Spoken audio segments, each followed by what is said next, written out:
During the 2020 pandemic, you saw the government send out the stimulus checks. These stimulus checks were not meant to stimulate consumers, although that's what many people thought. They were sent to stimulate the economy. However, in order to stimulate the economy, they gave this money to consumers. So now regular people got free money, and what did they do?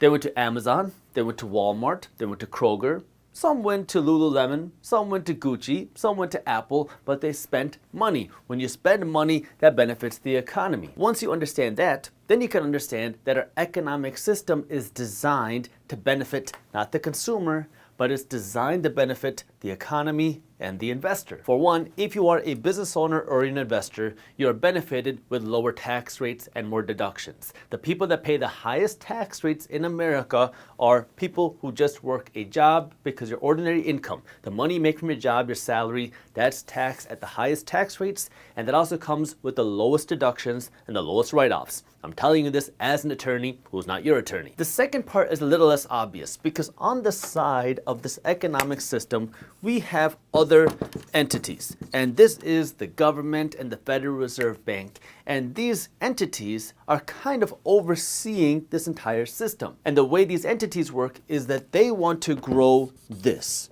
They want to grow the economy. Now remember, who benefits when you have a growing economy? The investor benefits. Who pays to grow the economy? Consumers pay.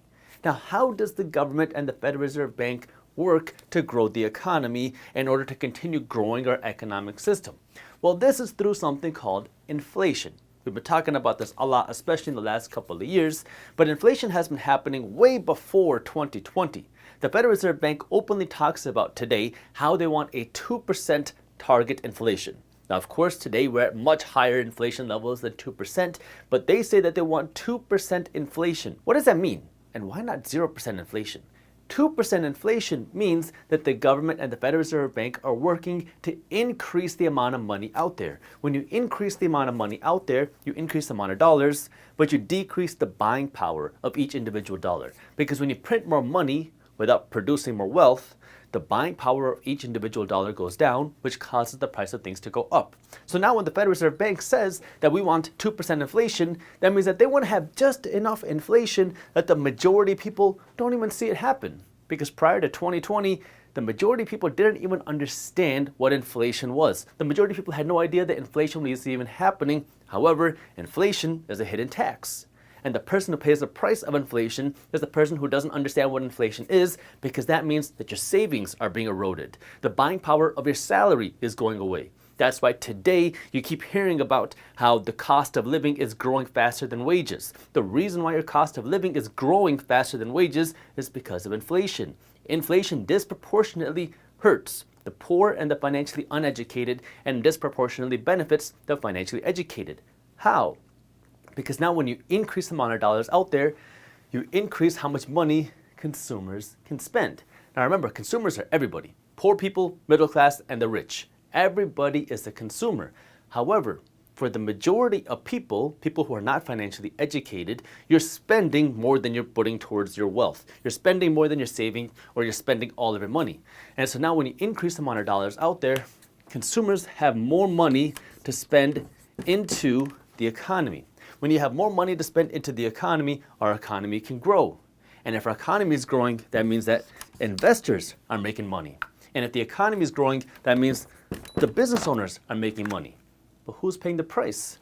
It's the consumer. Every single person is a born consumer. Most people cannot be a business owner or start a company or should start or operate a company because it's very hard, it's very risky, and most people don't want to do that. However, everybody can be an investor.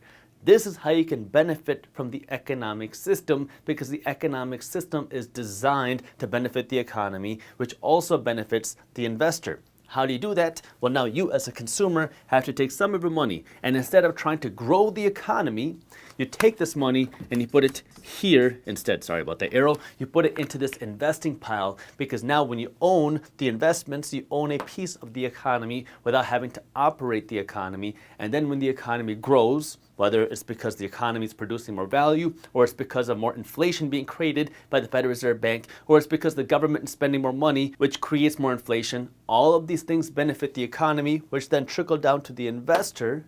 but the person who has to pay the price is the consumer. This is why your job now as a financially educated person is to understand this economic system and then shift your mindset from just the consumer to the investor. Now, how do you do that? Well, for number one, you have to be financially educated. And number two, you have to understand what's actually happening in the world. That way you can make smarter decisions with your money. If you're looking for an easy way to do that, you can join something like Market Briefs, which is my free financial newsletter, which I created to help people, one, understand what's happening in the markets, two, save time because you can read Market Briefs in less than 5 minutes every morning, and three, avoid all the sensationalism because we all know that the traditional media loves clickbaity headlines. They love the sensationalism, and we don't have any of that in Market Briefs because, well, it's just one email. Once you open the email, all the news stories that you need to know as an investor are right there. It's completely free, and you can read it in less than 5 minutes every morning. So if you haven't joined Market Briefs yet, I'll put the link to how you can join for free down in the description below. If you enjoyed this short clip from my longer videos, here's another clip that I think you'll love. And while you're at it, if you're interested in learning more about how to start generating passive income, our team put together an amazing guide on how to start generating passive income for free. All you gotta do is click that button right over there.